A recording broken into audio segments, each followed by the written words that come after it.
All right, welcome back, everyone. I'm Joey Seeley, owner of Emotion Engineering. We're here on a Saturday morning, early afternoon, when it's nice and quiet, to talk about some of our products that we did in collaboration with the Son of Cobra.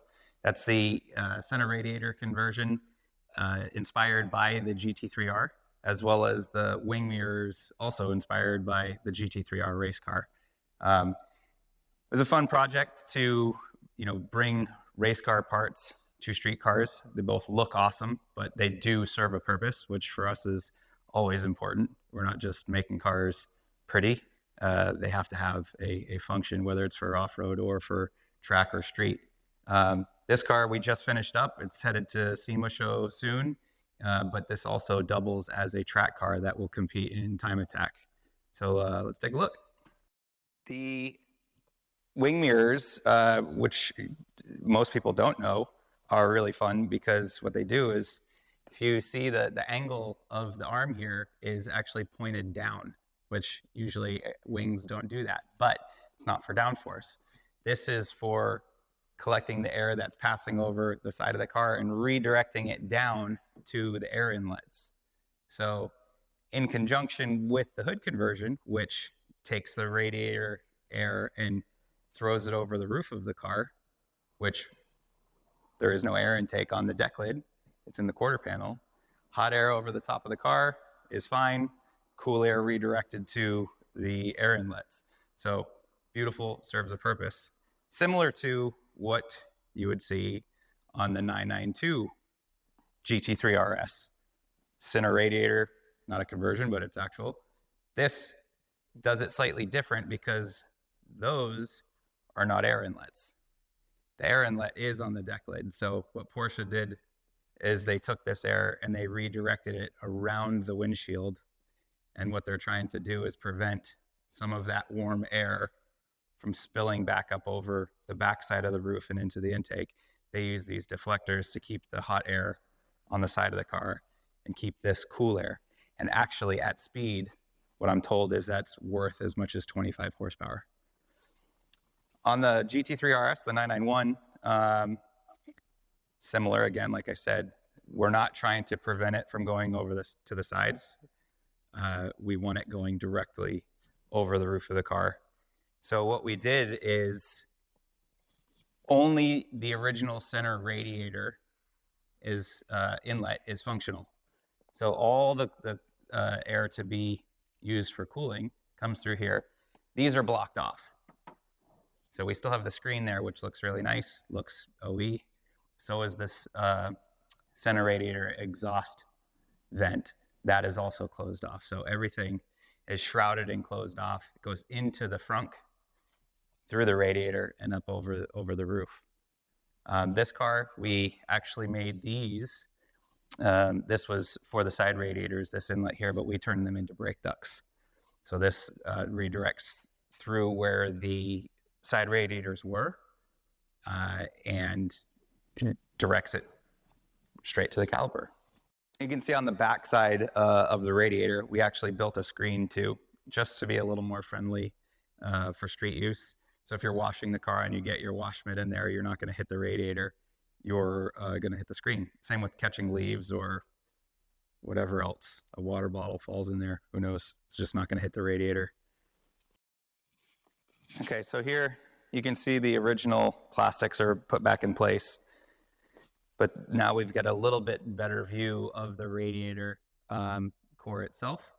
You can see our hoses here, silicone hoses that run out to each side behind the headlight and then connect to the stock location. This outer shroud connects right to the hood. The radiator itself is mounted to a shroud in the trunk or the frunk. And then we make out of aluminum just a duct that connects from the bumper to the frunk on the external side. So everything is nice and clean and laminar. So all the air that's traveling through this inlet is the only way it can go is through the radiator and out through the hood.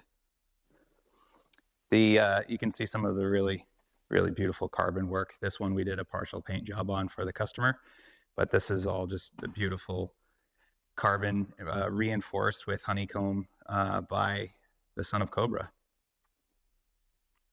Besides the obvious function of redirecting the air to the inlet, the race car, actually, this flange is riveted and bolted on the inside of the door, just like factory. But we didn't want anyone to have to cut or drill holes in their door skin. So this flange is actually 3M taped, and then the same hardware used on the inside of the door.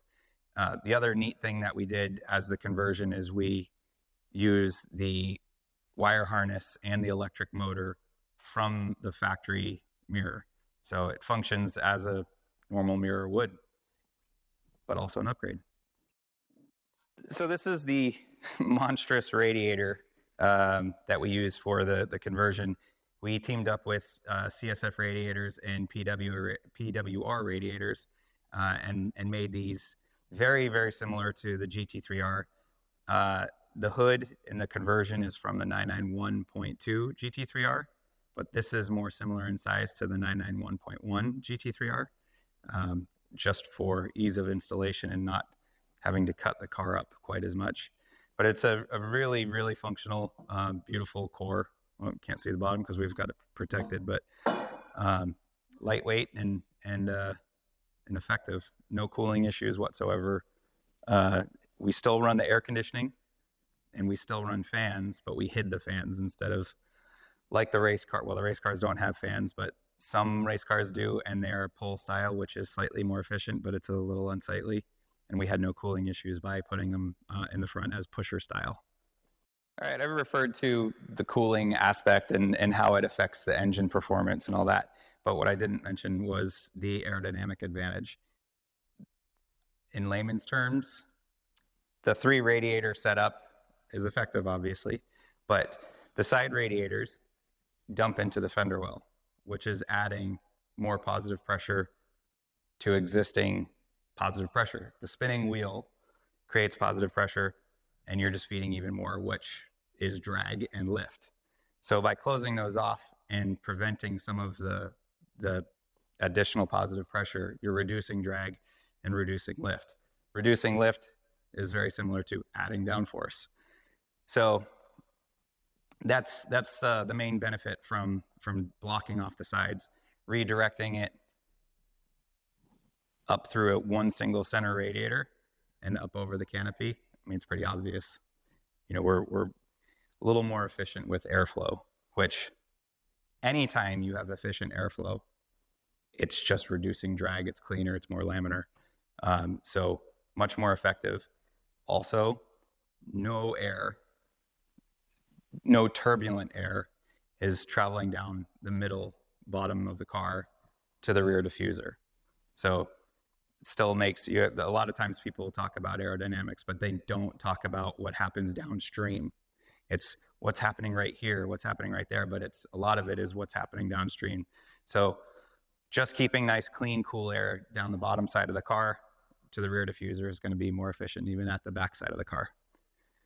We'll take a look at one in progress, our rally car, which we didn't do the conversion for aerodynamic purposes. We did it solely for reliability. And actually the race cars do the same thing. Race cars, if you rear end in a brake zone and you knock a radiator off, your race is over. Or at least you're going to go down quite a few laps. Similar for rally cars, if we go off a fire road and put it in a ditch or in a snowbank and you knock a radiator out, you're stranded. So move it into the front area and you've got a more reliable car. This one doesn't have the shroud installed, so you can see a little bit better really how big the radiator is and how it takes up the entire frunk space. Here's our silicone hoses that I mentioned. This one we cut out a little bit more material for many reasons yet to be seen or show you. That'll be for another episode. But same thing, we did not close the sides off because we chose to run lights, but the top is closed off and all of this will be shrouded and only going through the radiator. The shroud is off because we're still working on the car, but you get the idea. All right, so we mentioned the block offs of the side radiators, the grill here, but what we also did is made these bumper reinforcements. It's not so much a reinforcement, it's a holder. The front bumper mounts to the radiator core support, but since we've removed the radiators and their core supports, we had to make a support of our own. So this just attaches to basically below the frame rail, next to the frame rail, and out to the side of the bumper here. But simple, lightweight, still functional. So because it's hidden, can't show it to you, but we can show you on the rally car, which is slightly different. What we did is the same thing with thicker material, because it's holding on to more than just the bumper, but holding on to our skid plate, as well as this is the mount for our Baja Designs LP6 that sits behind the grills. But you can see where it picks up next to the frame rail up here and down below the front tub here. So sturdy reinforcement. This would be basically this corner here where the bumper attaches. So slightly more robust in this case, but you get the idea. Well, it's pretty obvious with all of our projects, you know, we love development and we love parts that are functional. I mean, that's not even love, it's a must. Our background is in professional motorsport and endurance racing specifically, but then a lot of experience in rally and Pikes Peak hill climb stuff. So this type of project is really fun because nowadays in pro racing, you're not allowed to develop the car any, or not as much as we used to be able to. So we really enjoy bringing the race car stuff and applying it to street cars without compromising too much. In this case, we're compromising trunk space or front space, but it's okay considering the performance gains. And I mean, it's beautiful. The car is making a statement without having to do too much. I mean, there's a lot done, but none of the fluff, I guess is what I'm saying. But it's really, really enjoyable for us to take the development from race cars, bring it to and apply it to road going cars that still go to the track and have it serve a functional purpose. I mean, I'm beating a dead horse with that topic, but people need to know that. And people need to start applying that more and more to their cars instead of just gimmicky things. This has been really fun, you know, because I also don't have to answer the CFD questions. This works. It works on the most successful Porsche race cars. We've applied it to a street car in the same fashion. Same going with the mirrors there. So great purposeful stuff applied to road cars. Will definitely affect performance on track, and for all you cars and coffee people, it'll look badass too.